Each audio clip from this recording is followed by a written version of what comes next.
Hello, everyone. Welcome to the second installation of the Chat It Up podcast. I'm your host, Peter Leva, once again broadcasting from broadcasting, whatever. I'm not that. I ain't that sophisticated.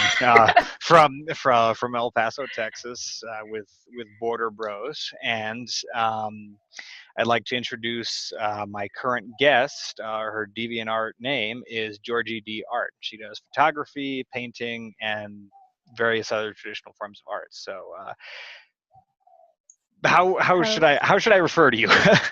Georgie, call me Georgie. Alrighty, so Georgie, how are you today?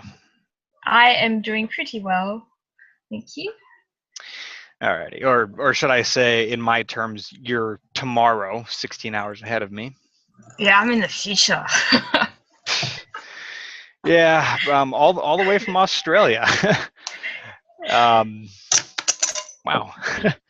So for my American audiences, I don't know. Tell the audience a little bit about yourself. You know, where you lived, what school was like. You know, your art career, the works. Sure. So Yes. give us a song and dance. So I'm from the state of Queensland.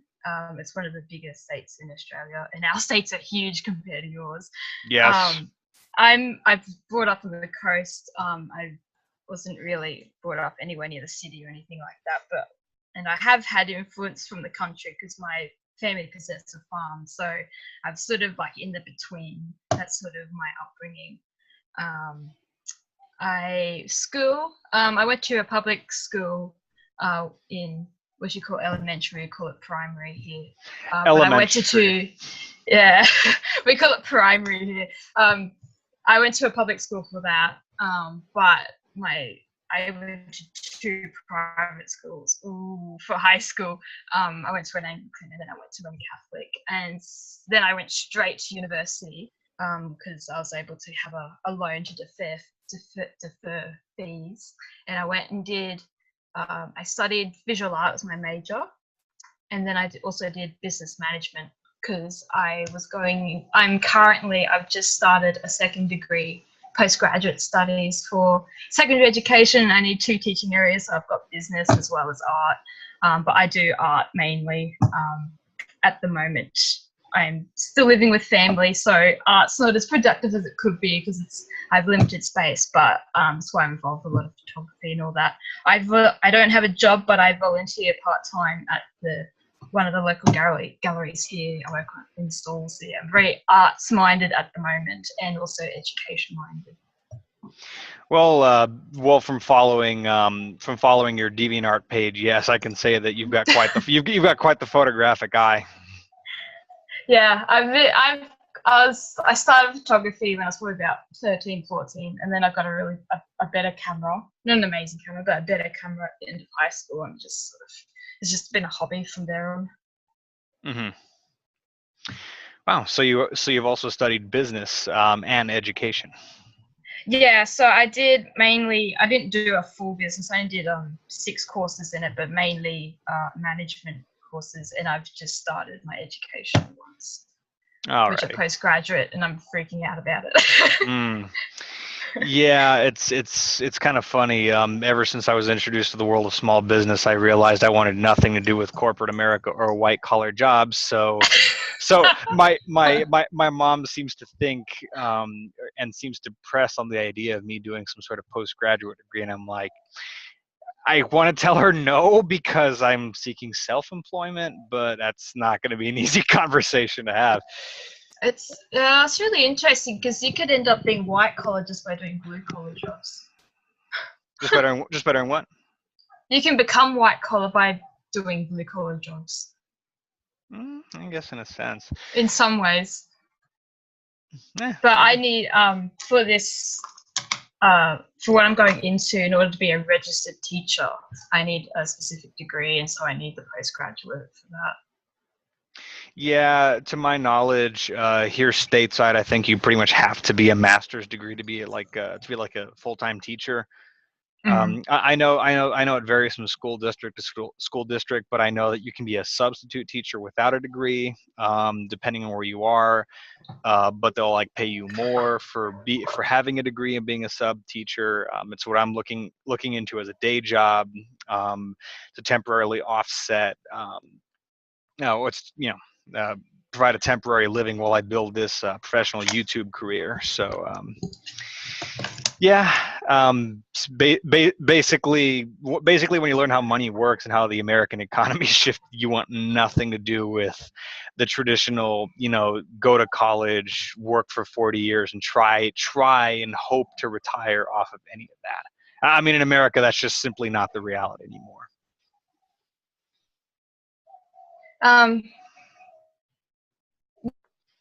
Yeah, I think the US and Australia always have the differences. Like I said, I'm sort of caught in the middle. I see lots of different careers happen in different structures of business. It's probably not as big as a problem here as it is over there. Yeah, it's mostly because a lot of our jobs are being shipped overseas or automated.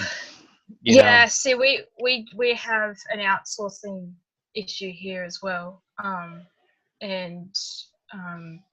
so as a result, and also because we're a smaller nation, it's difficult for us to have as much work as, say, to compete with someone like the US. You have a lot more people to be doing work. You have a lot more opportunity to produce things. Whereas if anything that we outsource, that instantly has a huge impact because we're only a small amount of people. And it's one of the reasons why I don't have a job right now, because I'm currently in a region that has low industry, and pretty much the only thing we have is tourism. There are farms, but they're 3 hours away because our state's so big.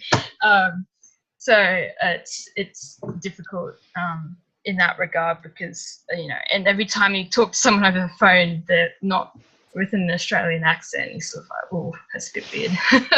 Are they talking like they're from India, like this? Some of them Asian, some of them Islander. Sometimes you can't even tell. And if they sound like they want to kill themselves. Yeah, I've had my share of grouchy call center people before. It's not fun. Makes you feel like, makes you wonder whether you're the jerk for inconveniencing them, or whether they're just the jerks. Do you need a hug? What's wrong? Reverse the call on them. Want me to take you out for a drink, man? Something. You need someone to talk to. Yeah. Anyway. Hello, darkness, smile, friend. Insert that song there. Oh my gosh. Yeah. Oh gosh, that sounds horrible. I don't know. You should look into self-employment, honestly. If there's that few opportunities out there, Australia. Yeah. Like a YouTube career, Uber, network marketing, Airbnb. Well, I'm looking into Airbnb. They got some flack lately because something to do with New York and hotels in New York or something, and they banned them because there were people getting into the loopholes and making trouble, and then anyway, I can't remember the whole story. No, I've considered looking into starting my own art and design business, do freelance commission work. Mm-hmm. That's the only thing I can think of right now, really. And even then, that would be difficult. As you probably noticed, I've got a few connections overseas, friends in America and whatever, and so I might sell stuff overseas. But I'm very much trying to get into community involvement here first, so I get to know some people, and hopefully, and I have to do practical experience with my degree anyway, so I might end up getting a job through schools that way. So I'll see. I got to play it by ear at the moment, but I have definitely considered starting up my own art business. Yeah, it sounds like you're quite in a precarious situation. I mean, honestly, it's not that much better here in the States. We have a similar problem of youth unemployment, just maybe for different reasons. Yeah, I have a friend in Arkansas, and he's always having to get the not so good jobs because where he is just nothing. It's out in the middle. It's out in the middle of NADD territory. Not a damn thing. Yeah. So that's the moment too. And if there are, I apply for them, but I'm about to go on senior wage and they want to pay cheap wages, so they're getting 15-year-olds, not 20-year-olds. Well, definitely pray for your career opportunities then. Thank you. No problem. And on that note, tell me, what were your experiences leading up to salvation, and what's your walk with God like now? Because again, I won't say exactly how I know you, but I do know for a fact that you are a Christian, and we've had some interesting conversations in the past. Yeah. So like anyone's journey, it's filled with ups and downs, whatever. You have moments where you're in it, and moments you're not in it. I didn't really start congregating until my second year of university due to various reasons. And I was talking with my pastor. We'd meet up every week for several weeks and talk about things. And he told me to reflect on, like, make like a sort of timeline as where you thought, God was in your life, started any moments that sort of evidence of that God's in your life. And like the earliest I can trace back to is it's when I was quite young. I was probably about 7 or 8, because I remember praying in 4th grade. And I remember believing in 5th grade, like my knowledge was not great. I had, maybe a mustard seed of faith, but half a mustard seed of knowledge, but it was there. Anyway, it's interesting though, because my family, we didn't go to church. Technically, I wasn't brought up with the church, but the way that our state curriculum used to be, I'm not sure if it is now, but when I was going through it, Christian education was available to the state schools. And so we actually essentially had Sunday school type of teachers come in, they'd volunteer. There was the option for students to opt out if they didn't want it, and some of them did, but most of us got that education. So I recall, grade 1, grade 2, watching these animations of Adam and Eve and Noah's Ark and that sort of thing. So that's when, like, my earliest Christian education was from. One of my children's Bible that I possess, my parents actually did give that to me at Easter when I was in grade 2. And so sort of from there on, I can sort of start to see bits. And by the time I was 12, I could start to discern between good and bad quite clearly. Like, it wasn't anything vague. Like, I didn't have any sort of existential crisis like a lot of teenagers do. It was quite black and white. And then when I went to the Anglican high school, my teachers weren't per se Anglican, but they were Christian. And I was involved with the chapel band.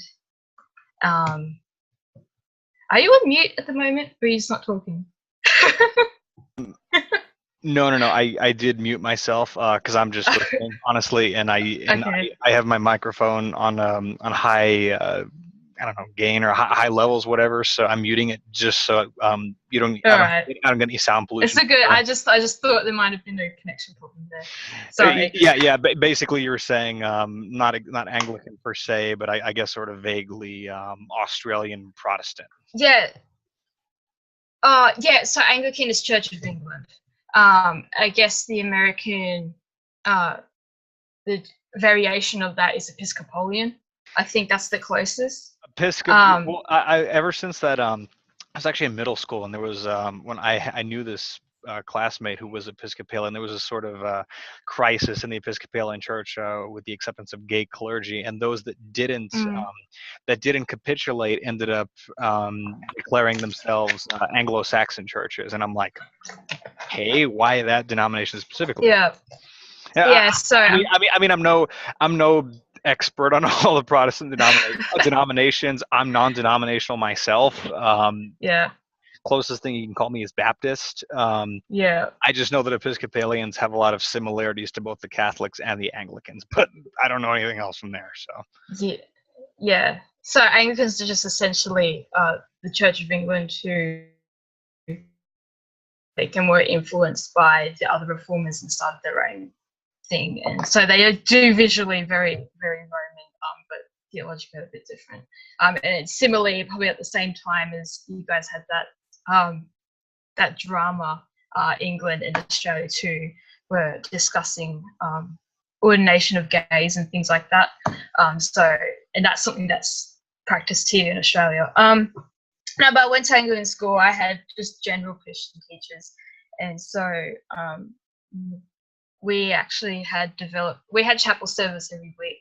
But when I was in my second year there, we actually had like a Bible study youth group thing, and so I actually learnt a fair bit from there. And then I went to this big Pentecostal youth conference thing that same year, and that was interesting. I mean, I haven't been back, but that was definitely part of the journey. When I got to grade 10, the school for some reason had stopped our chapel services. The grade above me had it once a month, but we didn't have it at all. And that being not really part of the church myself, except only through school, that sort of, I realise now, at the time I didn't, but I realise now that actually affected my faith a little bit. And then I switched schools because we had some issues. And I went to a Roman Catholic school, and despite my parents not really being churchy people, they said, don't be a Roman Catholic because we're of like a Protestant background. And so I didn't partake in much of what they had on offer there. I was wary of it, sort of thing. No offense to any Roman Catholics. I'm from the border, right? I'm in El Paso, Texas. I'm on the border with Mexico. A city that's like 70% Hispanic, most of them Catholic. And I will tell you, you go to various people's houses and you'll see signs. My mouth's a little sticky. Sorry, it's these ramen noodles I'm eating in the microwave. And the microwave in the business building was broken, so I just let them soak in cold water. So, it's hashtag the struggle is real in college. Back to the point.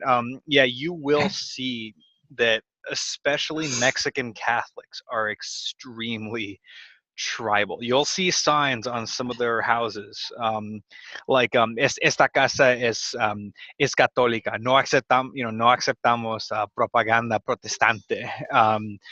Ni de otras denominaciones, which means, and by the way, I suck. I don't speak much Spanish at all. I took it in high school. That's the only reason why I can speak any of it. I'm an American. I speak English. But basically that means we are a Catholic house. We don't accept Protestant propaganda or any other denominations. You will see that around here, so trust me. I understand what it's like to be a Protestant surrounded by Catholics. I get you. One of the what's the surprising things actually about the school, and I'm not sure that it was a Jesuit Roman Catholic school, and the Jesuits are I don't know how to explain it. You can't say they're a denomination within Roman Catholic. That's not quite right. But they are a particular bunch of Roman Catholics who sometimes have things in conflict with other Catholics. But this school was a Jesuit school one. And I don't know if it's because of that or because of other reasons, but it was actually fairly laid back. I mean, we did have mass, there were prayers, there were a couple of Hail Marys, but for the most part, it was very open. And also just being Australians as they are, we're not very, there's not much pride, there's not much denominational pride. People are pretty, even if you are from another denomination, they're still willing to talk to you and whatever. So it was actually pretty good, and I got a pretty good education from there. But as a result, I undertook a class, an elective called Study Religion, and we studied all sorts of religions, mainly the top 5 in Australia. But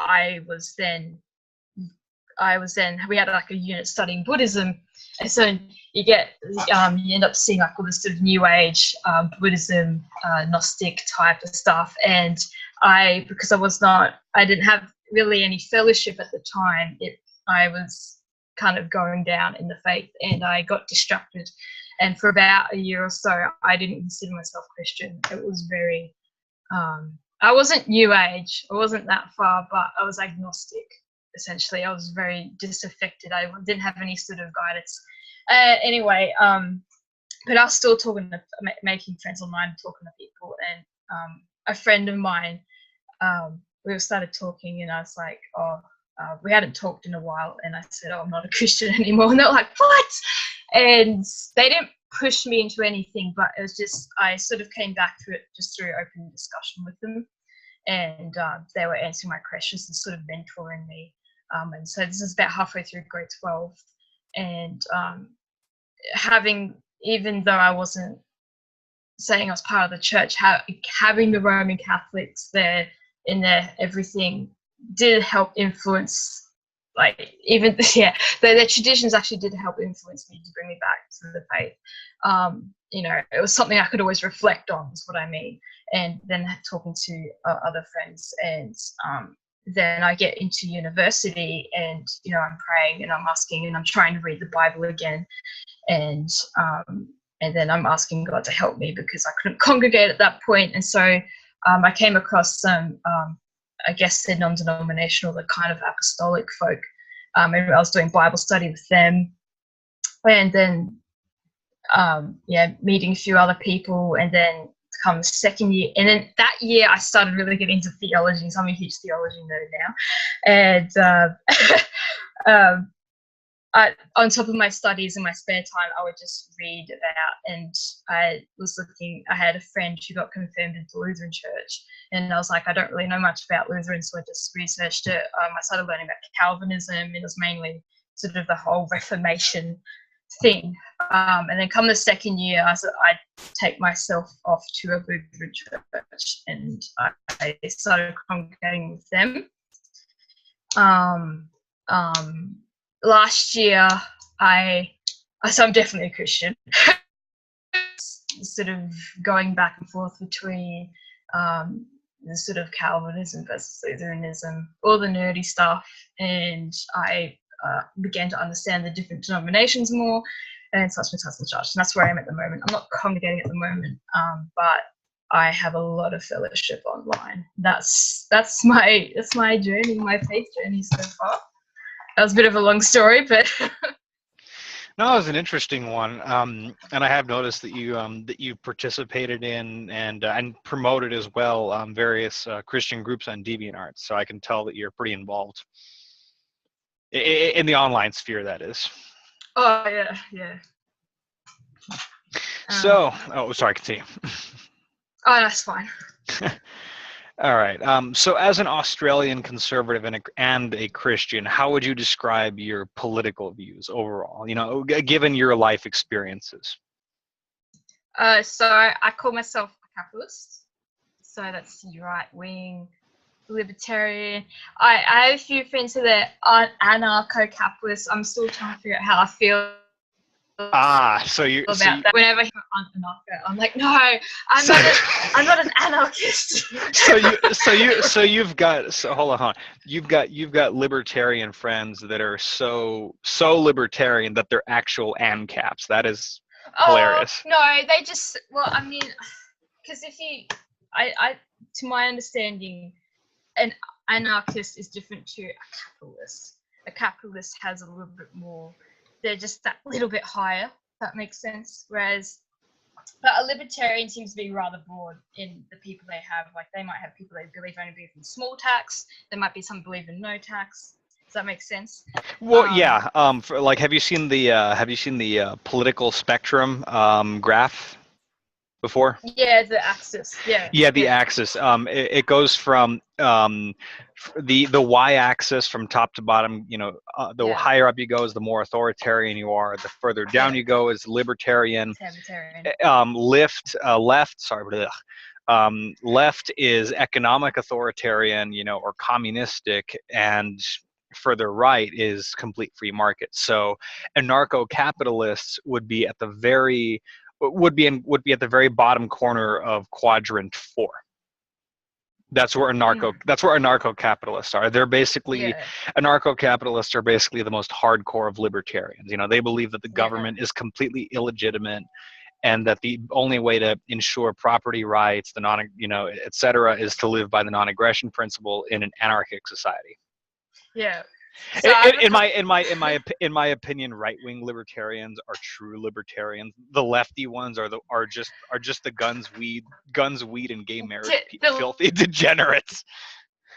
left ones are just they're like you do.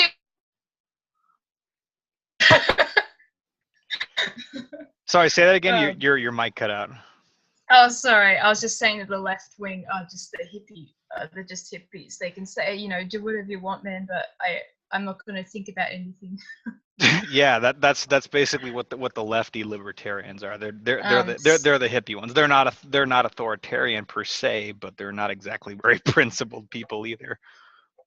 So, given that position you were just talking about in the bottom right corner of the quadrant, I would come up on the diagonal like a bit, because I do believe in small government, but not as extreme as anarchy sort of thing.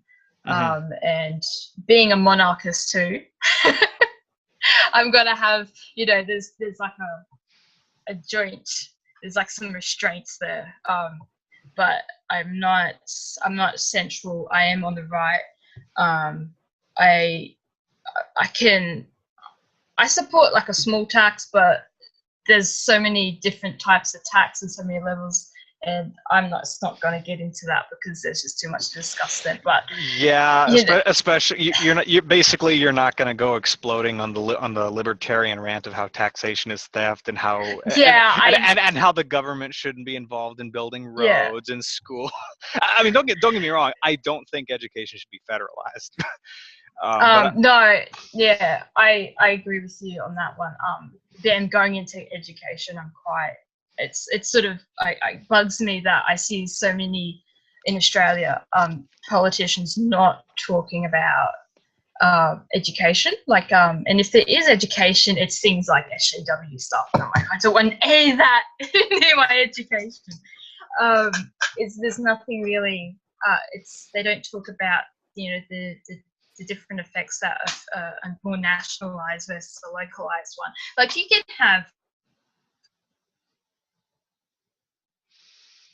science, whatever, and to have everyone together on the same level as English, but you definitely need to. I mean, it's similar. It's similar just to the government in general. You need that. It's not just a localized thing. It's a smaller government, because like we have a small government here. I mean, we have a local government here, but they're not small. They're a big local government, and there's lots of corruption there. And it's the same thing for education. Like, you could have someone be sent up from the capital to go teach at the school or whatever, but that doesn't mean it's actually beneficial. Get the most out of it for the students. I mean, the most beneficial way of doing it. So I do believe in small government, but I'm not completely opposed to some tax, if that makes sense. I definitely do not think the government is a charity case, though lots of people treat it as such, like they're entitled to everything. Okay, I'm not in support of that.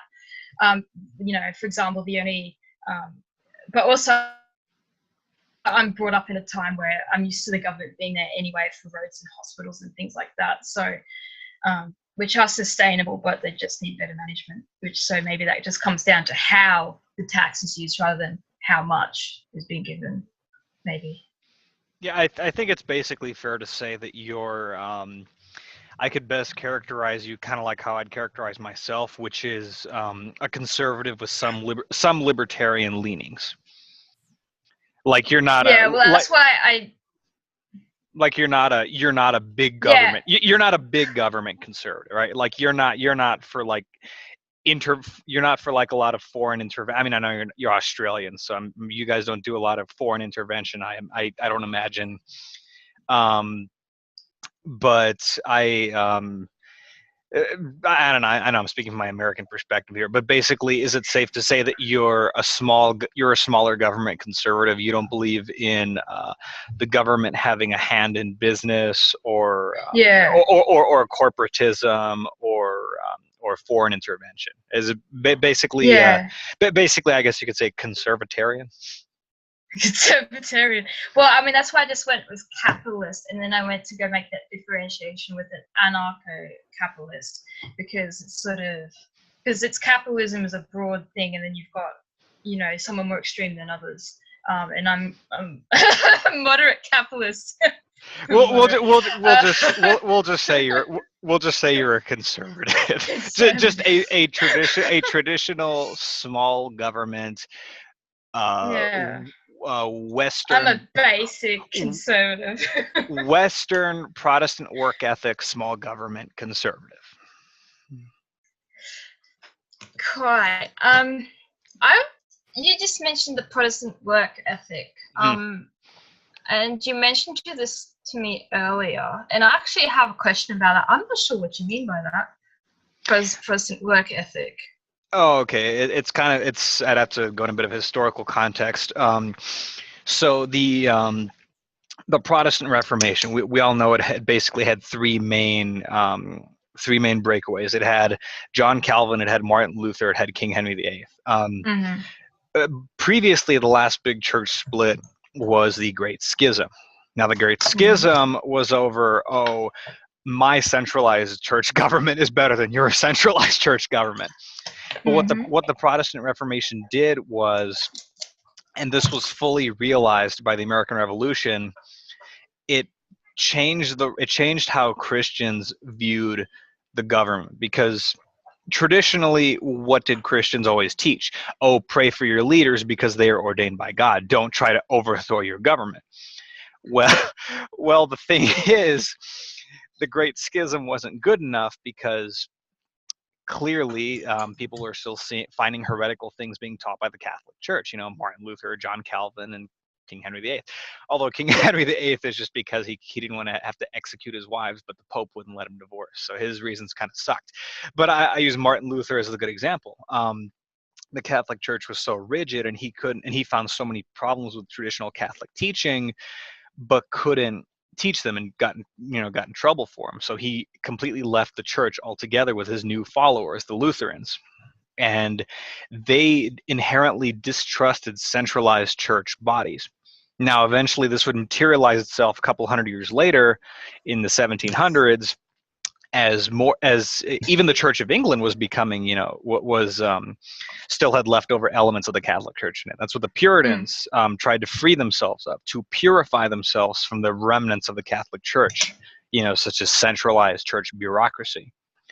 So in America, the American Revolution solidified this notion of Protestant work ethic, that Protestant Christians inherently distrusted highly centralized, highly authoritarian governments, because they would inherently corrupt God's word. They would use God's word to quash dissent and to religiously persecute people.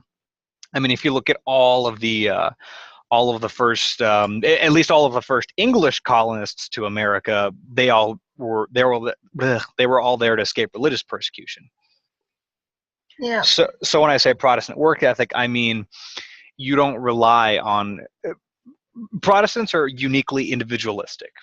They're very individualistic because of their history. They distrust authoritarian governments, and because of that, and I'm noticing more atheists and agnostics acknowledge that if it wasn't for this concept of Protestant work ethic, the Anglo-Saxon tradition, if you will, which America basically perfected. It started with Great Britain and its colonies, and starting with America and then spreading to the rest of the Western world. Individualistic capitalism wouldn't exist, basically. We would all still be living under monarchies as colonies, mercantilism. It's interesting you bring up the word individualistic, because ultimately the church is not in support of individualism, because we're a corporate group. We work together, we're a family, body of Christ, that sort of thing. And there are lots of the particulars within, and I mean, I'm talking about individualism as like it's ism. It's something that it's like a Gnostic thing. It's people battering with their own bat, and in a political sense, I get that. But for the Christian, it's actually something where you should be working together. And I think, that still works with capitalism though, because you trade with each other and big purchasings of each other. You can even give charity to each other. I just don't like that. I just don't like that word individualistic. Independent to some degree, but not independent completely. of centralized authority, like Sure, yeah. the man of the house. The Christian family is its own individual unit at the end of the day. Yes, it is healthy for churches to meet together to help each other grow in the faith, but it's not totalitarian and authoritarian. That was something that that was something that the Protestant tradition changed, is that it limited the scope of ostracization. Yes, you can't have complete individualism or complete collectivism, but what it seems that the Protestant tradition did was remove the unhealthy extents of collectivism that the church had grown corrupted with. Dictatorship. The sort of dictatorship. If you really look at the teachings of Jesus, you'll have some people try to claim that Jesus was a socialist, and it's like it's like no, he wasn't, not at all. He taught, give unto Caesar that which is Caesar's. And if you think about it, Jesus was asked about government multiple times, and he never gave a straight answer. And even go further back in the Old Testament, you have when the Israelites were begging for a king, and God said, no, I'm not going to give you a king, because if I do, that king will usurp his authority ordained by me and then claim to speak for me. And they kept begging, and he's like, okay, fine, I'll give you guys a king, and I'll show you why I don't want a theocracy. Like, Christianity is very unique in that Christianity is explicitly anti-theocracy in a way. Like, in many ways, you could argue Jesus is almost a libertarian himself, because every Christian's walk with God is an individual walk. And the church and the family are there to support and help grow, neither complete individual nor complete collective. He's not an anarchist, though.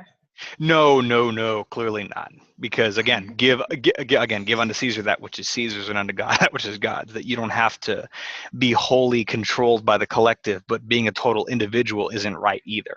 Sure. You need bits of both. Yeah, sure.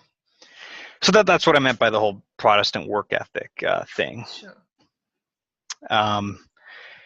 So that being said, I think you pretty much gave the pretty clear answer. What you feel the legitimate function of government is, right? And how deep a hand do you think it should have in the lives of private citizens? Oh, hang on, my thing's going missing. I found it so good. The screen disappeared. How much should the government have involved with involvement? Yeah, involvement in the private life of the individual. Whether it's family, money, taxes, anything. Like, how far should the government intrude on the individual or the family's life? Well, they shouldn't intrude. That is not encourageable for anybody. It's difficult because I'm used to a government that, whether it's left or right, it's still very similar structured here. They will provide to some extent, but personally, I'm not expecting them to provide or tell people they are entitled to have so much welfare or something like that. So, I'm very passionate welfare. So when it comes to the government providing for, people just to, the problem is in Australia is that lots of people abuse the welfare. Like, if you're disabled, like, sure, if you are a pension, you really can't afford to look after yourself, sure. Even though there's still parts of me that disagree with that, because I don't see the government as charity. That's why we have the church. The church should be there to look after people, but people aren't Christian anymore. People, it's a really awkward phase. So I'm trying to juggle between, okay, so the secular nation needs the government to look after them, but there's still so much that they shouldn't be doing. Like, sure, go make sure the roads are safe, do all that, but don't go spending all our money. Actually, a lot of it is money going to the wrong places. It's not so much their involvement. Like, they do regulations and laws may limit small business people. we have a farm and we have regulations at the moment, which were cut back a bit because we got a conservative government back in and then the left came back in, whatever. But the left government said, oh, you can't dig up these weeds on your land because they're native plants, and the environmentalists say you're not allowed to do that. And but we have cows and they graze and eat grass. If we don't get rid of the weeds, the grass isn't going to grow. So we got those sorts of complications, and that's something, especially if it's private property, the government should have nothing over. If they said, I don't know. It's that sort of thing I don't support. They should not. So that's where I'm libertarian. Like, private property rights means private property rights. There's always that awkward thing that the governments, I think it's the same. It might be the same in the US, I'm not sure. In Australia, say if you live near an airport and you buy a house near this airport, but then the airport had plans and the government owns it and they had plans to expand the airport, they could say, we need you to move house because we're going to dig up your land. And they I think the concept you're referring to is eminent domain. And yes, in the U.S. that has happened before. In fact, here in El Paso, recently, this has caused a bit of a stir.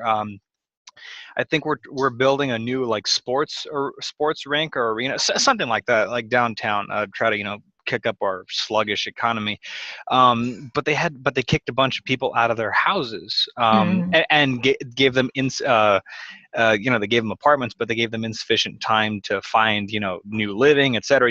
And they claimed eminent domain. This is close enough within our area that we we legally we can kick you off your land. Yeah, and I think when say if even the government originally owned that land, when they sanctioned it off and sold it off to someone else, it's no longer theirs. And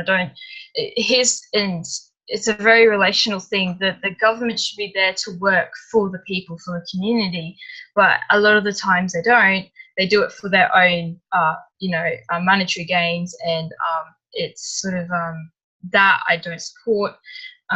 They should definitely, even if they were to do that, give them the right amount of time to do so, or buy it off them, not kick them out, whatever, go through the normal process. But if people want to stay there, that's their right, but they don't have that right. It doesn't actually completely exist.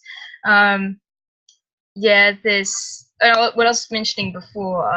I don't like how much the government is involved with other countries. That sounds a bit weird, but let me explain myself.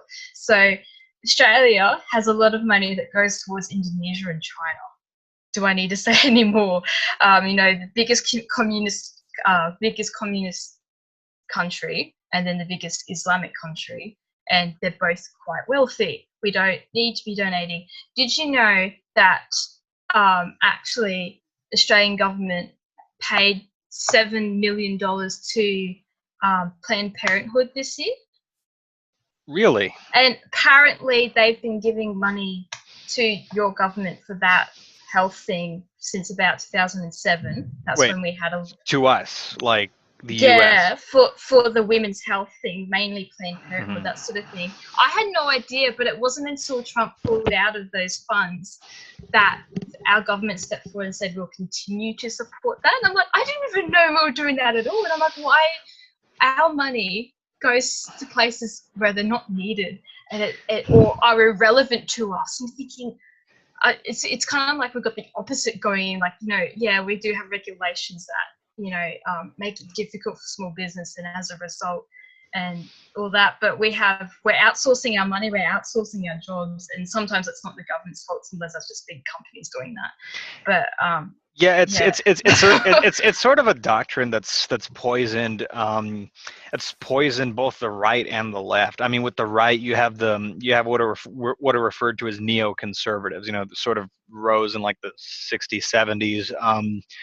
They were heavily influenced by Keynesian economics, so they're very big on foreign intervention. I had a professor who, by the way, is actually like the advisor to the college Republicans here, Dr. Timothy Roth. He goes to Washington back and forth a lot, and he actually worked under the Reagan administration, so he knows his stuff. I took public sector economics class with him, and basically that class taught us about social welfare theory, which is what influenced the policy decisions of Bill Clinton, and to an extent you could argue even influenced Reagan, George H.W. Bush, then Clinton, then even possibly G.W. himself. But basically, social welfare theory teaches that if the government has its hand in the economy, it can synthetically make businesses behave more like perfect competitors, subsidize one, tax the other, etc., play favorites for the general welfare of society. Yeah, it's gross generalization, but what the hell is social welfare? What the hell is social justice? What do any of these terms mean? And can you really quantify quote unquote perfect competition? And sad to say, this corporatist attitude has poisoned a lot of right wing parties in the West. Where they'll cooperate perfectly with left wing parties, to sell out their native population's children's futures to employ Chinese, Indians, people around the world, give them opportunities at the sacrifice of not only our jobs, but also causing wage depression in our country, so that wages don't rise and stay stagnant. I can tell that your country seems in a very similar situation. We're in an awkward situation. I think last year we were in debt. We had more imports than exports, so that's that international thing. But because we're such a small nation, we rely so much on everybody else around us. And because we lack in manufacturing now, there's very little manufacturing. We still have some food manufacturing, but we don't actually really create anything anymore. The companies like Aldi, who are from Germany, they're coming in and they're setting up their grocery stores everywhere, and they're competing with our main grocery stores. But those grocery stores that already were here, they're already abandoning Australian farmers and everything like that, and they're buying stuff from the US, they're buying stuff from Asia. Most manufacturing is probably done in China. That's being sold in Australia. So you have the same problem here in America. Everything's made in China. And people, even so, for example, the car manufacturing business. We have a part of GM Motors called Holden's, kind of like Australian Chevrolet, and we still have headquarters here. But they're the last car manufacturers in Australia. They're shutting down at the end of this year. And they will have no more after that because people buy cars from overseas. We have a lot more Chinese cars coming in now. It's just Asia's taking over. You kind of talked about that puppets on a string. It wouldn't surprise me if anything similar is happening here, where they go, oh, we'll support small business, and then all of a sudden they'll bring the other guys back. It's like this war happening. At the moment, the small business are deeply affected.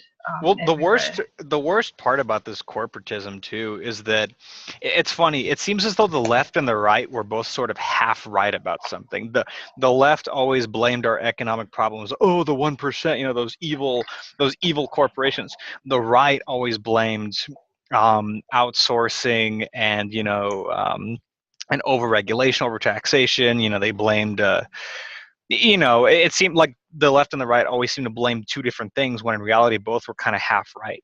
And when you combine their picture together, the big multinational corporations, your Googles, your Apples, they can afford the regulation, the taxation, etc. And it's actually beneficial because if they have their way, it bumps all small businesses out of the market eventually, and before you know it, boom, this big global one world economy and one world order, it can be possible through corporatism, interestingly enough. Yeah, it can.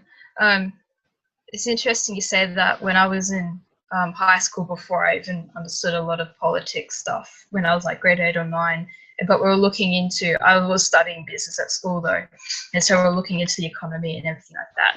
The way that I understood it was the right wings, they saved all the money, and then when the left wing got voted in, then they spent all the money, and then the other guys got back in and saved all the money, and then the other guys spent all the money.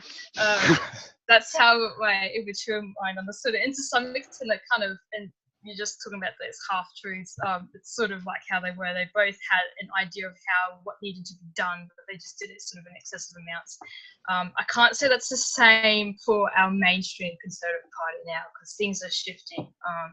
Things are starting to shift here in Australia. I think you still have a huge support for Republicans in America. Our support for our mainstream conservative groups, well, the Prime Minister, who's supposed to be leader of the Conservative Party, just said that the Liberals here are conservatives.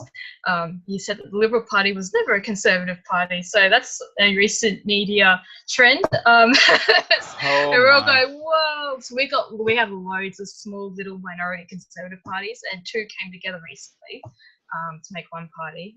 Some coalitions there's some gossip about there might be some coalitions happening. We're not so sure. I'm guessing you have a parliamentary system, kind of like Europe does, where you have all these we have Westminster, so it's the same as England.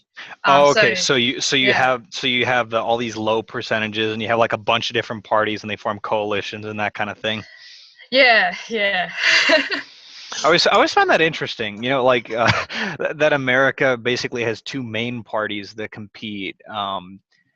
And they sort of have these broad left and right groups, but then in Europe you'll have a bunch of different groups representing a bunch of different agendas, but they'll form coalitions to vaguely get each of their goals. So England and Australia, possibly Canada, I'm not as sure about Canada, but England and Australia are kind of like in between. So we do have these two major left and right. So we have Labor and the Conservatives. I forget what they're called in England, but over here we have it's the Liberal Party, but they have a coalition with the National Party, and they are the other side. Except both mainstream groups have lost a lot of attention lately, and but we're starting to have all these other things, little groups split up on both sides. I think there's more minority groups on the right wing than there are on the left wing. Funny that, but yeah. Wow. Yeah, I find international politics interesting. I mean, I'm not as studied up as I should be, because frankly, this is what you get for living in the American bubble, is that you're sort of oblivious to everyone else's problems. You know a lot more than probably the average person. It's just because I follow a lot of YouTubers. Oh boy. I do hear that the radical left is becoming a problem in Australia, especially like Sydney and Melbourne is where I hear the worst of it is, with groups like Antifa Down Under. Like, can you weigh in at all for our non-Australian audiences? Because I hear they're picking up some steam. I can't weigh in for Sydney or Melbourne because I've never set foot in those places, and I'm limited with media because I tend to avoid it. Though what I am aware of, there are some radical groups, and they would typically pop up in the capital cities rather than anywhere else. In the state I'm in, we're a more culturally conservative leading state. We, I think, like every Queenslander almost like hates a greenie. We do have lefties up here, but it's interesting because when we go to the elections, there's always those few regions where they just know the Conservatives always going to get the vote. Doesn't matter who's running for it. So we're actually kind of like the opposite. It's funny how the further south you go, the further different the mentalities change. Melbourne is typically known, not Victoria, which is the state that Melbourne's in, but particularly Melbourne is a very what we would call greenie. I think you have a Greens party in the US. I'm not sure we if there do similarities. We do have a Green Party, but it's a tiny third party that nobody cares about, and those people just end up voting for the Democrats anyway. So I like the point you just made there. Essentially, that's how the Greens Party used to be here, but they have grown over time. They're still a small party. Like, they're still smaller than our shrinking mainstream Conservative Party. But these are your extreme environmentalists. These are your pro-Islam, pro-gay. There is still some of that within the Labour Party, which is left wing, but the Greens are like the extremists of them, and they all pretty much reside in Melbourne. And so that's how I perceive Melbourne. So it would surprise me if there are Antifa people down there. There isn't as much of a conflict in regional areas, like at all. Australia, we're very laid back. And so you've told me. And I would assume it's like this in any country. You're always going to have people who just want to give up on politics, and so it's definitely not as much. And our universities aren't as political as yours either. We do have universities that do have, they have the communist group, they have this, they have that. But that's really only found in the capital cities. My closest capital city is 3 hours away. So basically, it's the same situation as here in America. That all your radical progressive leftists, they'll always be found in the urban, especially the coastal urban areas. But like the middle America, the working class parts. It sounds like similar situation with you. Like the urban areas attract all the crazies. Well, you need a skyscraper, for that sort of that sort of mentality. It's I don't think it's nearly as blown up as it is in America. Like we do have feminism and stuff here, but it's nowhere near as big. Definitely, part of that main reason is because we don't have as many people, but it's not as big as an issue. Like we do have this pro-gay, pro-Islam thing, but it's not so much social justice warrior, if you know what I mean. That huge tension is not as much. It's much more subtle, and they try to bring in a new curriculum they called it safe schools, and it was about this anti-bullying thing for people who with gender problems and whatever. And oh dear Lord, really bad. Like it's like about chest binding and all sorts of different things, and they like had the whole curriculum set up so people could, so students, like little kids, like 10-year-olds, would go online and watch gay stuff, like bad perverted things. But all these parents and families, like religious and non-religious, came out and protested they wrote letters to their representatives and whatever, and then they axed it across 2 states. And one of them is Victoria, which has Melbourne in it, so Melbourne's probably upset about that. Wow. I guess I can kind of see why Antifa Down Under is. So it's subtle. It's there. It's nowhere near as much as the US, but it's not strong enough because enough right-leaning or just traditional leaning, whether they're left or right. Because in Australia, like the Labor Party is kind of split in its supporters. Like the supporters might be like your typical feminist, or they might be, I don't like feminism at all, I'm just left economically, they're not anything to do with that. And that's the issue with Australia, because we're such a smaller nation. The major parties are such a mixed bag. And even though your leaders could be full-on socialists, that doesn't mean their supporters are, which is really difficult to work with. And yet the Conservatives are pissed off, so they're making up their own. Minority parties and whatever, and trying to fix it. And the lefties just sort of go, no, we have to have unity and everything. And then they find themselves getting confused. I don't know whether to be alt-right or not. Oh gosh. Basically, America's actually not too far behind there. Like the Democrat Party has fractured. The Republican Party is fractured. I mean, America's in such a strange political place. Right-wing politics is really messy in Australia at the moment, because there's so many people calling themselves conservatives, but they all have different views. But the reason why they've started their own group is because they're not happy with the mainstream. And we're trying to make amends, and it may take a few years, but hopefully we can prevent, the weird left stuff that's happening at the moment in the West. One of our biggest issues is immigration, and it's not like a Hispanic illegal immigration thing. It's to do with boat people and plane people, because illegal planes come in as well as illegal boats. So basically, you're more akin to like Florida. You're more akin to Florida, where you can basically call illegal immigrants anger babies.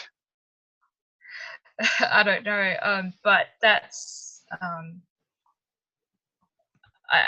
we have an issue with immigration before we have issues with anything else. Probably the second biggest one is, where's our money going? Is it going to Australia? Is it going to rich countries?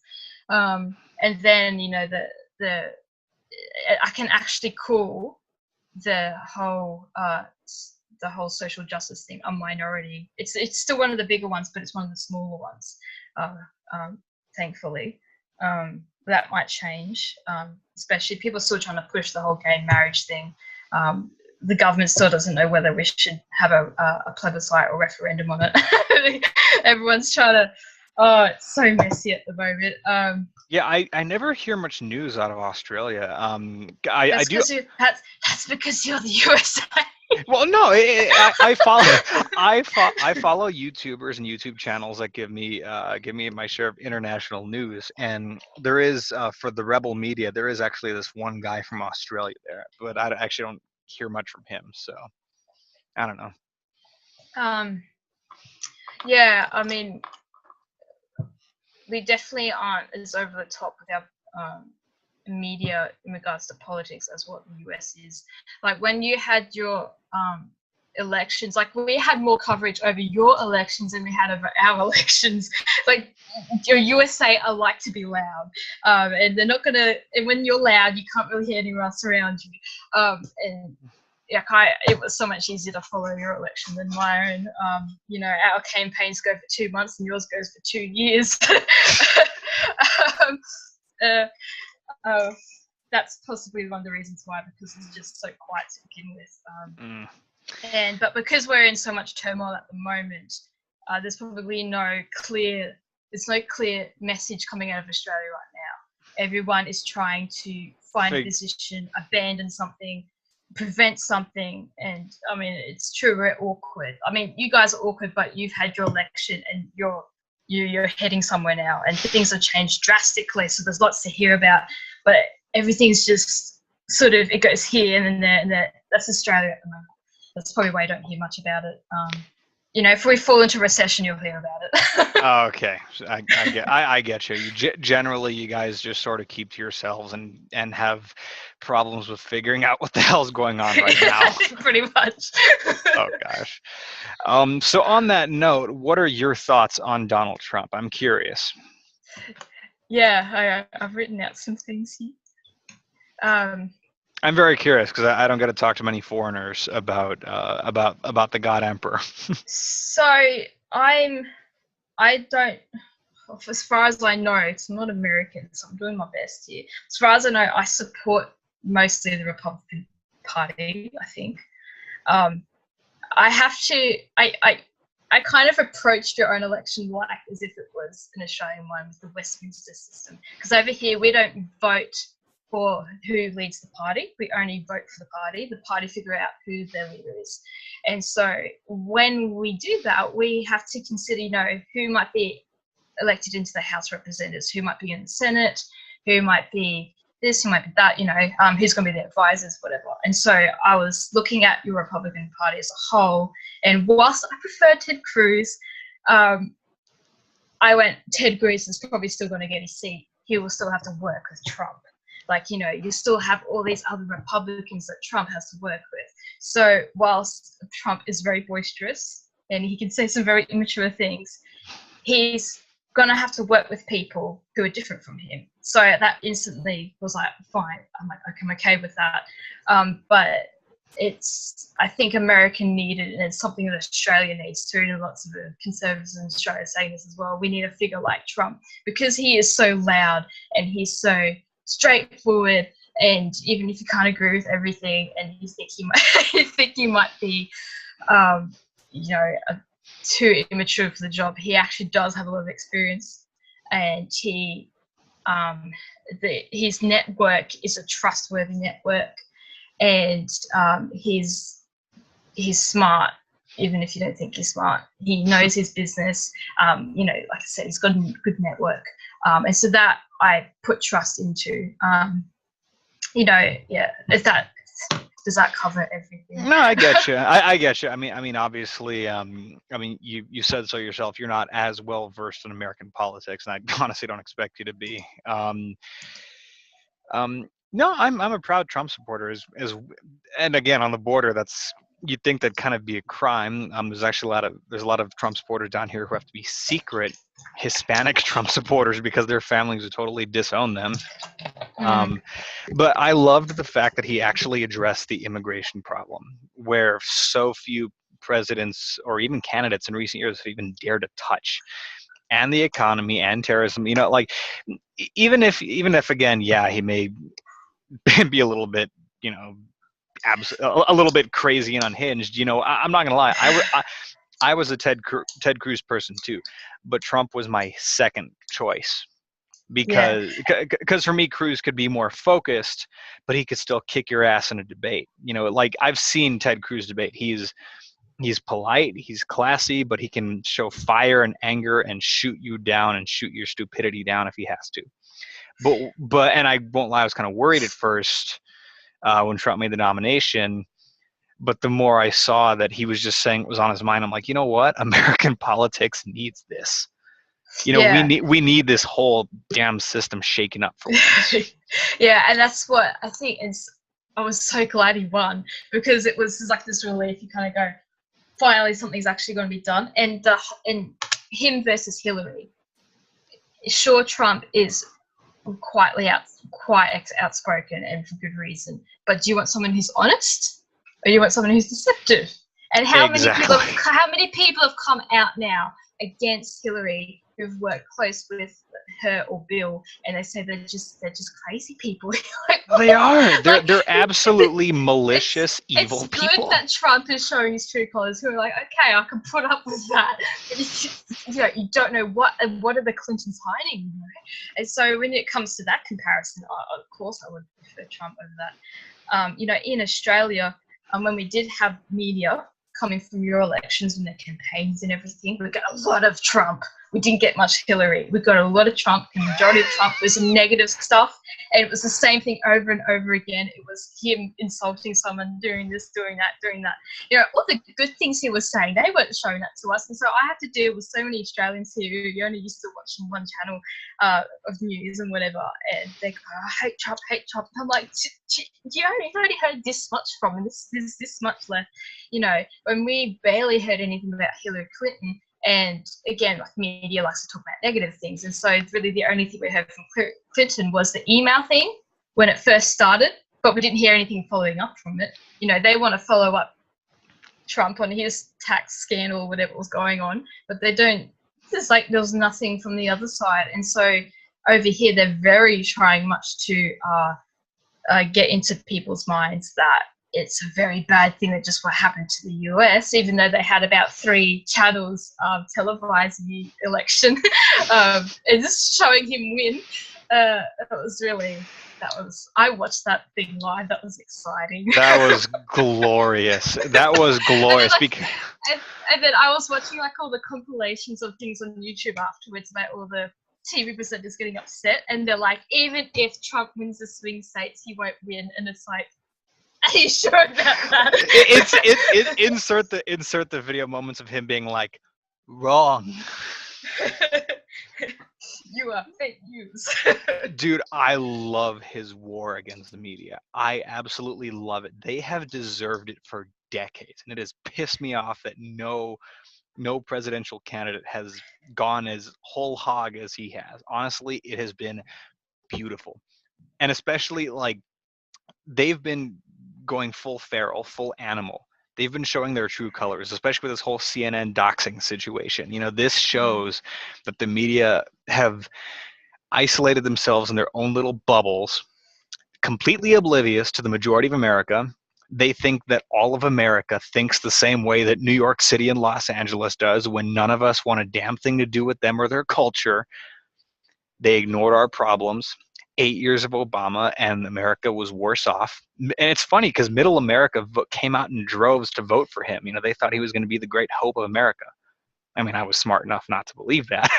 But the rest of America finally, 8 years and a bunch of empty promises, and people were like, you know what, screw you. You can call me a racist all you want, but I'm going to vote for I don't have a job. I can't afford your elitist, your coastal elite morality. I can't afford that. My factory is closing. I'm losing my job. I can't feed my family, and that's what it came down to, was economics and immigration.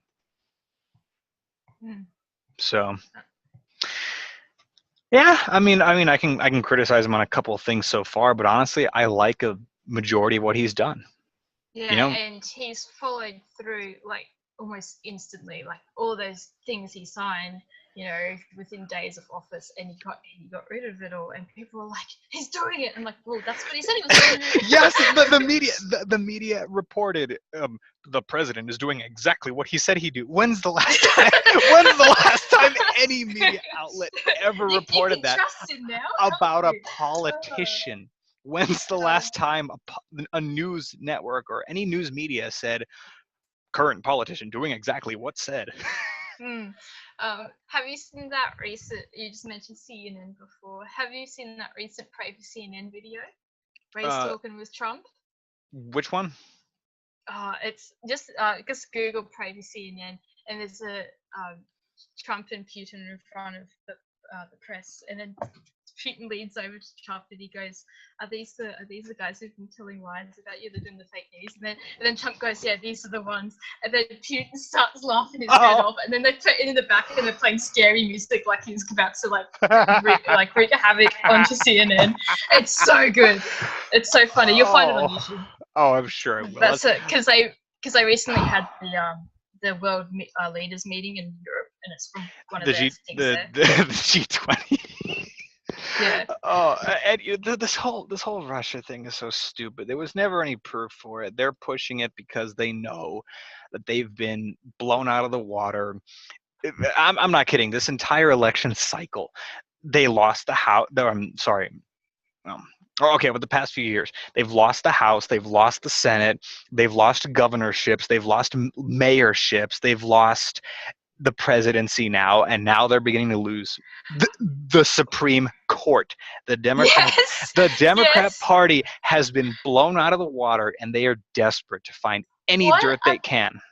What about the recounts they've had? So they had one for Wisconsin, found out that there were people voting illegally twice or for dead people. No, here's the problem. Here's the problem. In America, voter fraud has been a problem for like decades now. And they always vote Democrat. We have a tendency to have, especially states or cities or that have lax or no voter ID laws. You'll have a lot of votes tallied as Mickey Mouse. Not even kidding. You'll have dead people voting.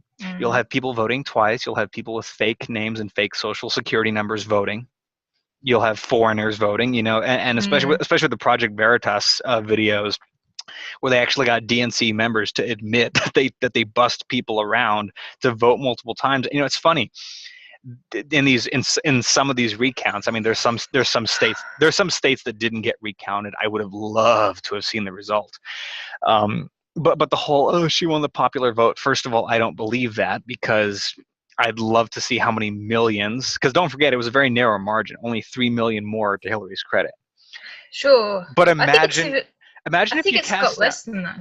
I could be wrong. Well, yeah, it's like I don't know. Maybe. It's minimal, yeah. Yeah, but again, what if you were to if someone were to go in and take out all the illegal votes, and they actually recently went in and counted all of the illegal votes from the 2012 election, and it was something like 4 or 5 million. Imagine if similar numbers were this time around. And that's optional voting. That's not even people being forced to vote. Like, we don't have optional voting here. Everyone has to vote. Wow. And so we're probably going to have an even bit, well, we have ID stuff, like they have to check it off, and I think for the most part they're pretty good on that. But you're always going to have those few that section of people that vote and they either have no clue or they don't care, and it's like they're putting like this information down and but Mickey Mouse, yeah, that's crazy, that's terrible. Like, how are they not checked up on that? And what about the people counting the votes? Surely they just throw them in the bin. No, we'll count it. No, it's because a lot of the people who are the election clerks are bought off, like they're owned by, How though? Like, surely.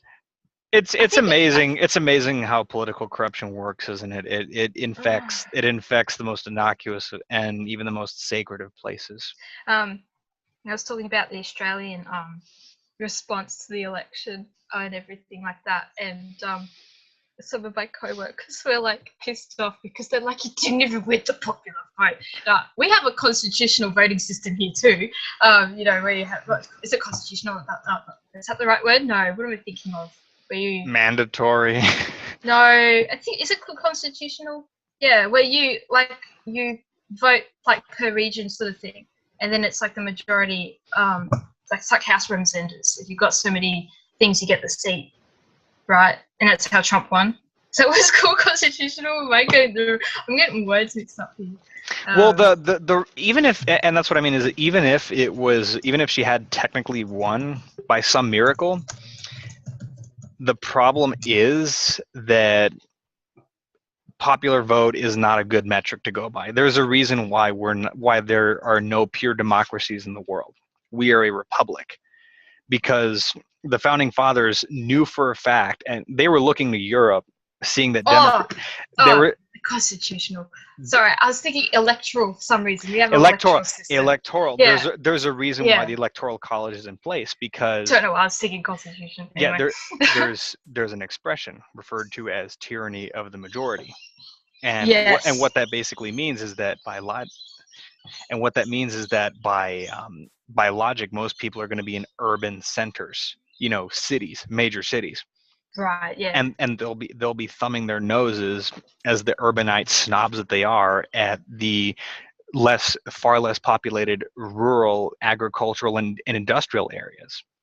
So think about it. All a candidate would have to do is to kiss the ass of the urbanites, and boom, sweet landslide election. Essentially, we have a very similar system here as well as you guys do there, and it's for that reason, so that it's not all concentrated in those capital cities who don't know anything about the actual working class. Mm-hmm. And there were people in Australia complaining. They're like, he didn't win the popular vote, he only won the other thing. And it's like, okay, well, first of all, not only do we have a system very similar here in Australia, so you're an Australian complaining about a system that you already have, but that's how US has always had it. All the Democratic leaders were elected like that. Why not this Republican? What, you crazy? Like, you try to reason with him. In a nutshell, it's little security nets, like the Electoral College, or like the fact that the Senate gives 2 senators per state, no matter what their population size, whereas the House gives the number of congressmen by population size. The eventual compromise that they came up with when writing the Constitution was to give small states just enough power to be able to override the big states if necessary. Yeah, so it was an equal playing ground. Well, not completely equal. I do agree that the majority should have a little bit of extra power over the minority, but not so much so that they leave the working class, middle America, middle Australia, middle wherever out in the dirt. Yeah. So there's a reason why I don't put a lot of stock into popular vote, because you realize that 70% of the population is located in like 3 cities in America. Exactly. So. not related, but but one of the latter questions. What are your thoughts on the alt-right? I've already predefined it for you, and I've defined it for the audiences before. You know, they have no core economic philosophy, but they have dedicated themselves as a white identitarian movement to counter social justice warriors. You know, because evil straight white men. You know, they feel, okay, if everyone can be proud of who they are, why can't we? You know, they're not necessarily racist, but they do have separatist elements to them, and they're, again, it's identity politics for white people. You know, what are for white Western people, what are your thoughts, if any, on the alt-right? So I sort of associate myself with alt-right to some extent. It's a bit difficult because I'm Australian. The majority of them are American. From my understanding, it's a form of populist movement. I know populism has a few different definitions. I know one of them, I've looked into it, it might include multiple partisan views, but they're coming together for one thing. So it's like you said, it's like this political correctness type of thing, and you know, with all the memes and everything online, they're typically anti-SJW and the whole Kekistan thing. So that's how I've got like a car. It's a patch. ID card. No, it's a patch. It's a patch I can put on. I can put on this hat, and I bought it. We should make up ID cards, and then like like this is how I identify. Yeah. Anyway, and so I'm coming into it as a foreigner because for the most part it's mainly concentrated on American issues. We do have some political correctness issues here in Australia too, though, so that's why I can associate with it. And that's how I understood it to be. Though I'm involved with some groups online involved with it, and it's not all of them are not white. There are black people, there are Asian people. There's so many different types of people involved. So it's not a white supremacist thing. The only issue is that there are a faction of them who might be fascists. There are a faction of them who might be extreme anarchists. There might be a faction, and that's why I said they're kind of like populists, because they've got multiple different parties sort of involved, and that's how I've come to understand it. That's how I've seen it. I mean, I'm not on campus in the US on any university, so it's not like I'm involved with any in-group. So that's only my experience with them. And it's interesting because like the word alt-right, you know, alternative right-wing, you know, but some of them support Trump, you know, and so, but that's not alternative, that's mainstream. So I'm sort of, you know, still figuring it out. But you know, in Australia, I'm sort of, if we concentrate the issues on Australian politics, I am like an alternative right-wing sort of thing. You know, I get the jokes, I get the sarcasm, but I'm not a white supremacist. I'm not that kind of alt-right, if that makes sense. No, I get you. That's a somewhat accurate characterization of the alt-right. Although the whole Kekistan thing, it's actually a joke at the expense of the alt-right, because Kekistan, the whole joke is making fun of identity politics. So the social justice left hates it, but the alt-right despises it because they realize that it ruins the white nationalism message, and that the alt-right is basically a movement for white nationalists and white separatists, basically. Now, that doesn't mean that they're racist, but yeah, sure, you and me are sort of a new alternative, more as Milo Yiannopoulos would put it, we're sort of the culturally libertarian right. But I would not consider myself alt-right, and frankly I sympathize with them quite a bit, because honestly I like white people better. Just saying. Just saying. But I don't personally find them all that useful. I don't find them terribly offensive. I just don't find them all that useful. There probably is a bit of confusion, especially with because, like, for example, Milo doesn't identify with them, but other people identify him with them.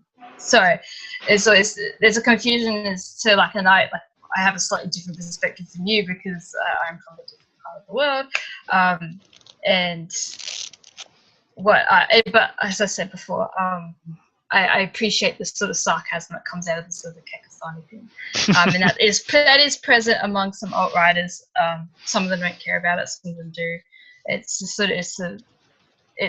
just really it's just one part of anti-SJW, and that's probably the only sort of thing I have to do with it, because I think the alt-right in the US have something against some Jewish communities, and I don't understand that because I got nothing to do with it. they don't particularly like the Jews, and the reason that is because it seems as though a lot of the people that were responsible for like some of the most sinister things in recent history were all Jews. Well, Marx was a Jew, Engels was a Jew, Trotsky was a Jew, George Soros is a Jew. All the Frankfurt School guys, scholars, they were all Jews. But they were all secular Jews. They had abandoned they had abandoned their faith and become slave to materialism, and they all became these evil fascists, communists, and or globalists. So that's why they distrust Jews, because they own all the banks, they own all the everything. I think definitely one of their problems is that they just don't present themselves very well, but that's maybe a deliberate thing. No, the problem is that the alt-right doesn't exactly have a very coherent message. I mean, they seem to know what the problem is more than most people do, which is that white people are becoming an endangered species, and more and more in the West becoming shamed for no fault of their own because they happen to be born the wrong skin color. But yeah, at the end of the day, I don't find that they have terribly useful solutions. And if anything, I find they kind of perpetuate the problem. I mean, as Milo said, you don't fight identity politics with identity politics. It's lost my train of thought. Repeat what you just said. Yeah, that they don't exactly have a terribly coherent message. They just exist to remind everyone of all the good stuff that white people did. So solution. Sorry. They protest, but they don't go that extra step, and it's interesting. They're just sort of like a community, but they're not really a party. Yeah. Yeah, they're basically just they're a bit vague, aren't they?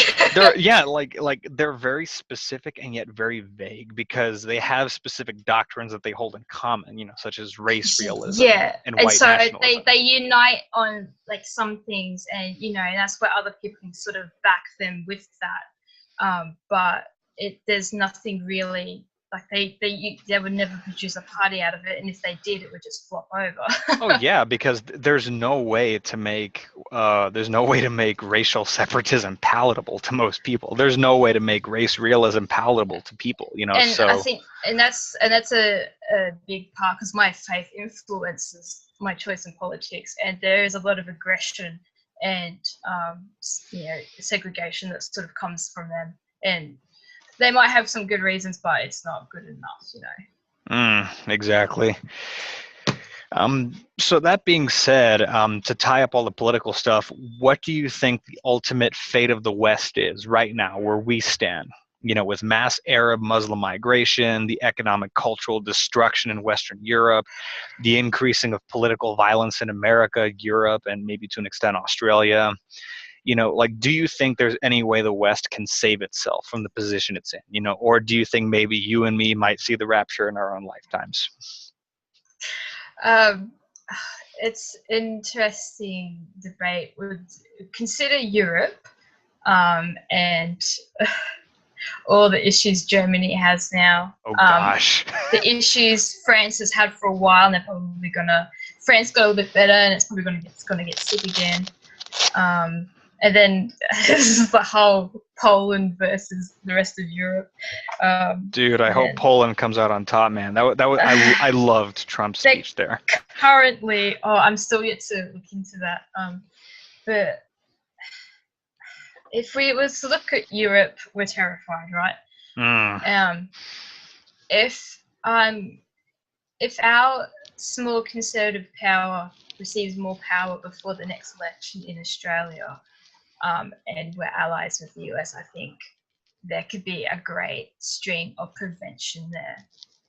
It'd be a lot more support, and possibly we might be able to save ourselves. Otherwise, it's hard for me to do a whole general West thing. I think the general West thing, the biggest problem is probably gender stuff, Yes. and the gay stuff. Like that's probably the one thing that's happening about at the same speed as everyone else. The Islamic stuff, I think, is more open in us Commonwealth than it is in your country, because we're just piss weak, and I don't know why.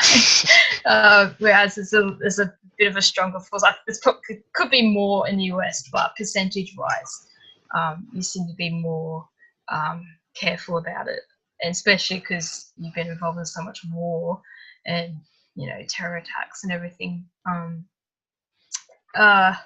And then in China, there's another issue with Australians. Like before the Arabs get here, that people are concerned Asia might take over first, because they're leasing large amounts of property in Australia. They're buying houses. Like we had a house up the road, and there was a Chinese flag hanging out the front, and we thought maybe they're celebrating Chinese New Year, and the neighbours, we got talking, and someone eventually found out that it was actually for sale, and the real estate put a Chinese flag in it because they were selling the house to Chinese people overseas because they would get better money for it.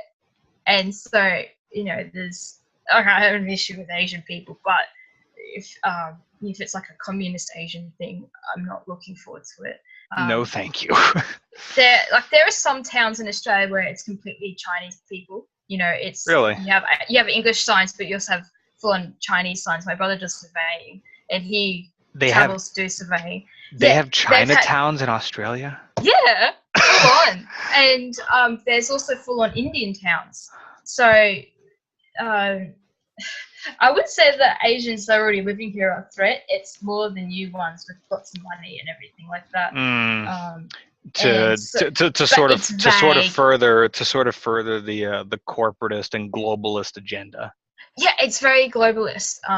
That's exactly, and that's probably what the West is looking at. You're looking at like the gender politics, and you're looking at globalism. The threat of multiculturalism, which, by the way, Islam is exploiting the hell out of and destroying Europe with. Yes, and a lot of the conservatives here are against the multiculturalism because good. And their work. I mean, because they come from parents who fought Muslims ages ago, or they fought, communists or fascists or Nazis ages ago, and there's a. But the thing with Australia is that we constantly have immigrants, and they come from all over the world. And a lot of people go to Australia because it's like their dream home sort of thing. It's like, oh, this wonderful place. And so I end up having a lot of airheads here because they don't want to face the negative stuff that happens in life. And so if we talk about the implications of a particular mentality or issues, wars we've had in the past, they go, don't talk about the bad stuff. And that as a result, they have now set us up for failure because there are people not learning about the bad things.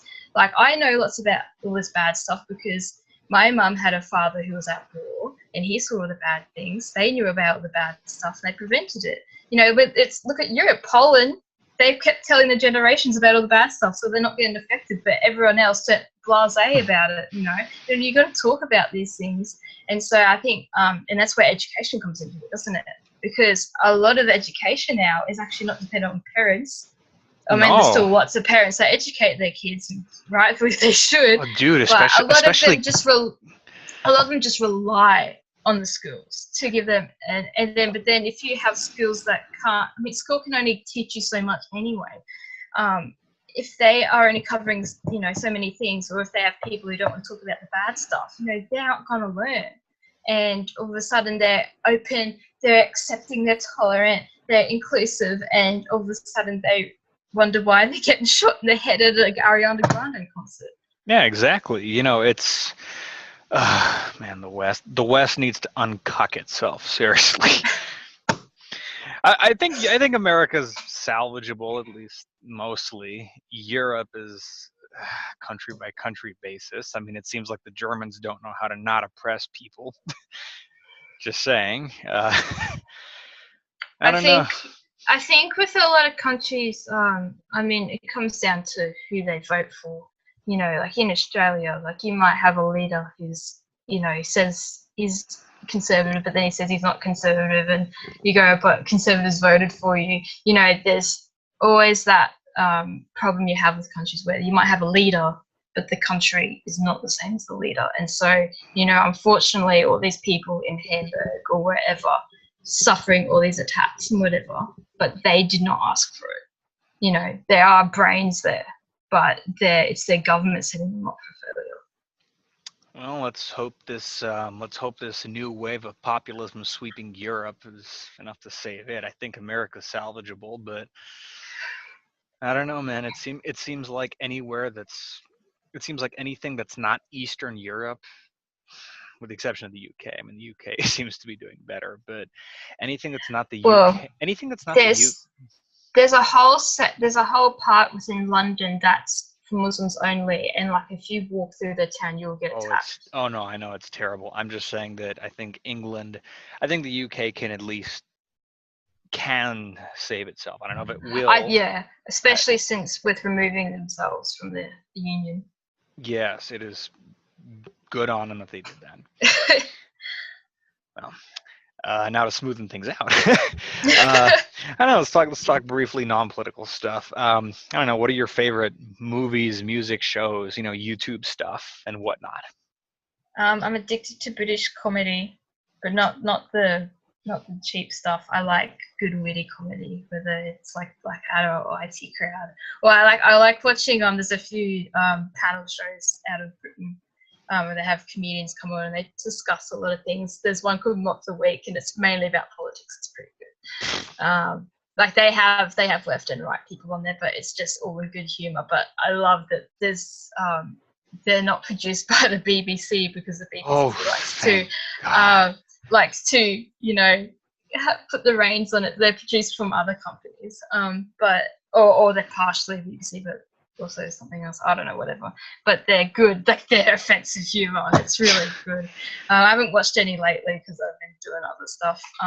But I'm really into British humor. I like adventure movies.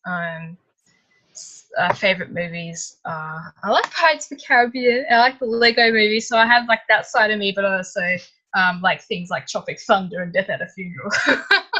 I have a bit of a darker sense of humor, but no, that's what I'm into. I like rock music. I might surprise a few people. I'm really into some really rough things. I have very weird taste in entertainment, honestly. Like I don't like a lot of mainstream stuff. I mean, I'm into Star Trek, you know, I'm into like modern kids cartoons like Gravity Falls, Phineas and Ferb, you know, My Little Pony. Yes, it's actually good. I'd say try watching it. I was not pleased. I meant the newest incarnation, but yes. To each his own. My musical tastes are classical. Don't worry. I like listening to the Wiggles.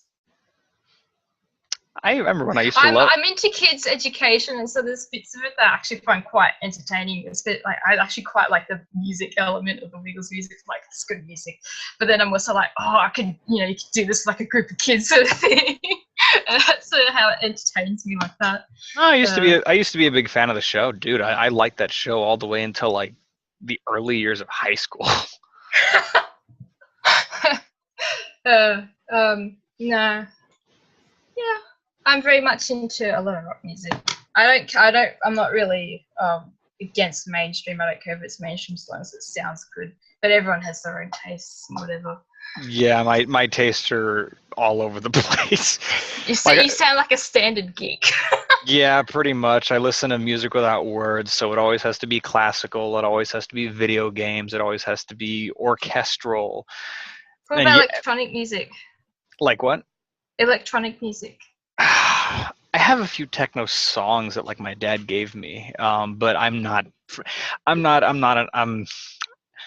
I guess you could say I'm not an aficionado of any one genre, so I'm no expert on anything.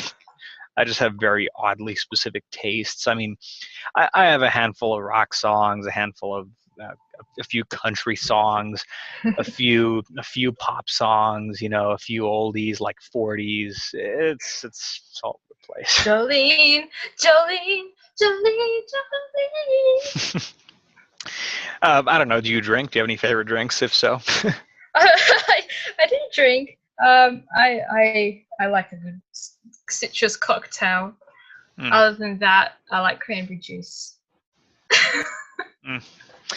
I'm a relatively new drinker, being only 23, but I'd have to say. Yeah, well, you can drink at 18 here. Really? Yeah. Wow. Huh. Well, the We're in U.S. Australia. I guess. I don't like beer. I try beer. I try my best to like beer, but I cannot like beer. You ever tried your share of dark beers? Do you mean beers that are literally dark? Yeah, like chocolate stouts, oatmeal stouts. I don't know about stouts, but I've tried Guinness Draught. Those are severely overrated. They're okay. It's sort of it's not pleasant. Try like an oatmeal stout or like a chocolate stout or something. Like stouts, like try stouts. Those will probably be what get you. Is that what got you? Well, no. Originally, I had to do light beer to get myself used to the flavor of beer, and then from there I forced yourself into it. Yeah, like I worked myself into it, and now I even like IPAs, which are like insanely bitter, but I enjoy. And because of the patriarchy, you have to like beer. Yes, because of the patriarchy. I mean, because of my You're not a real man otherwise. Yeah, because of my masculinity, oh so fragile, I must enjoy beer. But I enjoy fruity cocktails. Like margaritas have to be my weakness. Honestly, I don't like tequila. I hate tequila. Oh, really? But I love gin. I haven't had much gin, so I wouldn't know. If it's hard liquors, for me. It's got to be whiskey and tequila are like my favorites. I have to say that like vodka is like like by itself I hate it, but I love the cocktails that you can make from it. Sure. You said you like citrusy cocktails. Like, do you like like simple stuff like screwdrivers, which are literally just orange juice and vodka? Yeah, I can. I'm a bit. I make like a variation of LA iced tea, and I make the same variation because I just use club soda, but I prefer lemonade. But it's got it's crazy. It's got Midori, vodka, gin, triple sec, and is there something else? You're talking about Long Island iced tea, right? It said LA iced tea. I think Long Island's different again, but it's got like several liqueurs in it. Plus, it's a very boozy cocktail. Yeah, and I make a variation of that. It's like, and you have a whole glass of it. I take like over an hour to finish it. Oh, beautiful. But it's so sweet, and I actually give Mum a taste. She's like, it tastes like candy water. No shame in liking sweet drinks. You can still be a man and like sweet drinks. Have you seen that video, manly drinks versus girly drinks? No, I haven't. YouTube, it's funny. Oh gosh, that guy's got a good channel. I need to look those up. I'll just spam you with all these YouTube links, shall I? That's fine. I'm sure I'll shill for YouTube channels myself. So lastly, are there any really profound books that you've read that you can recommend to me? Like give me your two biggest titles, whether they're novels, philosophy, theology. What are two really big books that you'd recommend me or anyone else to read? There's a book that I actually haven't finished reading because I was reading it at my university's library, but I'm not at university now, so I haven't finished it. I probably should buy it, but I've skimmed like over the last bit, but I've read halfway more than half of it. It's a psychotherapy book, but the guy who's writing it, it's sort of weird. It was in the miscellaneous section of the library because it is psychology, but it's not your average textbook. It's in chapters, but it's really interesting constructed. You may have heard of it. It's called the Path Less Traveled, or the Road Less Traveled by M. Scott Peck. And he's a psychotherapist, or was. I'm not sure if he's still alive. There's a few editions of this book, but it's a book about people, and it's about relationships, and it's about his experiences and like the things he's learned from counseling people and stuff. But the guy himself was becoming Christian at the time of his major part of his career, and he actually has it's subtly got Christian things in it. So even though he talks about counseling people, and it's, you know, if you're a nerd for psychology, you probably like it. But if you're not a Christian, you'll probably hate it because he talks about grace and he talks about love, but it's really good because if you want to learn about relationships and if you ever have to work with people, it's a really good reference book. There's lots to read though, but he's a very good writer, but it's really easy to read. But he includes lots in it. It's slightly philosophical, but it's mainly practical knowledge, and then he explains the different relationships and different types of love and you know, different illnesses, and it's really informative. Because I read a section of it in high school. It was given to me from a teacher for assignment, and I'm like, this is really interesting, and I should actually read the proper book one time. And so it's very good. It'll make you reflect on life for sure. And then I don't really have a second book, but considering I'm Lutheran, I should probably say you should read The Large Catechism written by Martin Luther. Whether you want to become a Lutheran or not, it's a good because it's one of the major books from the Reformation. He's got essays about basic Christian stuff. He talks about some humanitarian things. He talks about the importance of sort of the creeds and uniting back to like the original Christian faith. So I probably have to shout that one. If you want to go full on Lutheran, you go to the Book of Concord, but I'll just say the Large Catechism. It's interesting, even if you're just studying history. It's it's because there's lots of misconceptions about Martin Luther, and you'll learn just how compassionate he was when he started it, and that's all there. So they're probably my two books. Alrighty, so The Last Catechism by Martin Luther and The Large Catechism, because there's a small catechism. Sorry, it was the mic. I didn't quite hear it right. And no, it was not the accent. All right, it was not the accent. So don't go. Let's hope the listeners don't struggle with my accent. Oh, I don't think it's that thick. Well, anyway, thank you very much, Georgie. Thank you very much for joining me for this barely second episode of the podcast. And again, audience, I know this went on kind of long. This was about 2 hours, but I'll figure out some way to make these hour and a half to an hour. So Georgie, thank you very much for joining me. Thank you, Peter.